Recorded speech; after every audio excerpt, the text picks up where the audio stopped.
'Twas the flight before Christmas when all through the house not a cocktail was shaken, not even a merchant's spouse. The eggnog had aged in the fridge with care, next to the Mike's red stag and beer.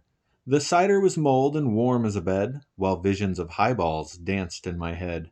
And my wife in her apron and my nose in a book reached for a drink with nary a look.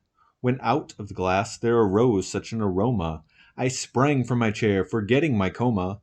My nose to the opening of the whiskey-filled glass was drawn like a canine to a cocaine-filled ass. The rhyming was difficult and creatively restrictive, so I gave up the poetry to release my perspective. Nobody's walking out on this fun, old-fashioned family Christmas. No, no, we're all in this together. This is a full-blown four-alarm holiday emergency here. We're gonna press on, and we're gonna have the happiest Christmas since Bing Crosby tap danced with Danny fucking Kaye. And when Santa squeezes his fat white ass down that chimney tonight, he's gonna find the jolliest bunch of assholes this side of the nut house. Hello there, I'm the Thirsty Bookworm. Today I would like to share with you my review of Griffin Claw Brewing Company's Three Scrooges whiskey. A little background on the distiller. They started off brewing beers and cider, and also distilling spirits, but they didn't really start advertising their spirits until 2020. The company is clearly for the people. I emailed them at 5:38 p.m. on a Wednesday, and not only did they respond to my email by 7:19 p.m. the same night, they updated their website in response to my questions. In less than 2 hours, they answered some jackass's questions and updated their website, probably using Squarespace. Which brings me to the sponsor of this episode. My cousin, who purchased this bottle of booze for me as a Christmas present last year. Thanks for the gift. I'm glad you drew my name. When I asked for a bottle of whiskey from a craft distiller, you listened and delivered. Now let's talk about it. The mash bill, I am told, is similar to the beer they produce with the same name, but with corn added. It must be a big adjustment because this is labeled as a bourbon, so it needs to be at least 51% corn.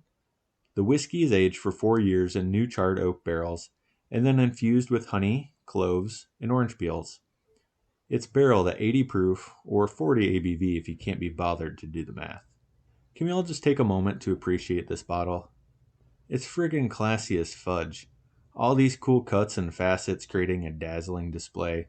Plus it has cool incantations on the sides of the bottom, so you can use those to destroy your enemies or discover your personal legend or whatever. I'm just assuming here. It's a terrific light amber with orange highlights and really looks appealing, and the legs are long and thick. On my scale from Lieutenant Dan to Dr. Frankenfurter, I'm going to rate this as Will Ferrell in tights in the movie Elf. Okay, on to even more objective notes. Bear with me here, it's about to get weird. On the first smell, it smells like Christmas.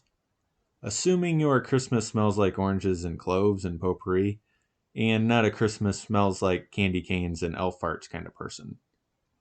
The more I get into the nose, the more there seems to be a vagity that changes very quickly. Here are my notes. Christmas. Bourbon, but with a funky sour note. Orange, clove, honey, something green. Pine? Wood varnish? But here's the strangest one. It smelt like my childhood dog, Daisy May, after she dried off from a bath with this specific orange dog shampoo and had a new flea collar on her. I'm serious. For a brief second, I was transported back in time to that precise moment. And my wife's nose is as following. Nail polish remover, a citrus, something warm. Like the cinnamon pine cones they sell at the store, not authentic cinnamon. Then we both landed on pine tree sap as the off scent. On to the taste. It smells like bourbon with orange rind. Not just the peel, the white part of the rind too. I think that's where I'm getting this lingering bitterness. That probably works well in a beer, but I'm not really looking for that in a whiskey. That being said, the more I sat with it, the more I enjoyed it. Has lots of flavor on the front, is dead in the middle, and then is sweet and bitter oranges on the end, but not overly sweet. It's kind of like the sweetness from the water of a garden hose. At least that's my experience. I guess that's another oddly specific recall to my childhood. But there it is. I'm being honest when I say that I can't decide whether I like this whiskey or not. It depends heavily on what was eaten beforehand. Sometimes it's just too bitter for me, while others it seems really well balanced. In summary, I would recommend trying one of Griffin Claw's offerings, if only to repurpose the bottle to use at the gym for your water, maybe to hold your mouthwash, or to take your urine sample to the doctor, maybe even store your potions. Try their rye. They seemed really proud of it when I asked them if there was anything they wanted me to mention. It's 100% rye, so I'm probably not going to like it, but you might. My one interaction with them was very positive, so I've got their back even if I'm not crazy about the offering that I tasted. Thanks for joining me.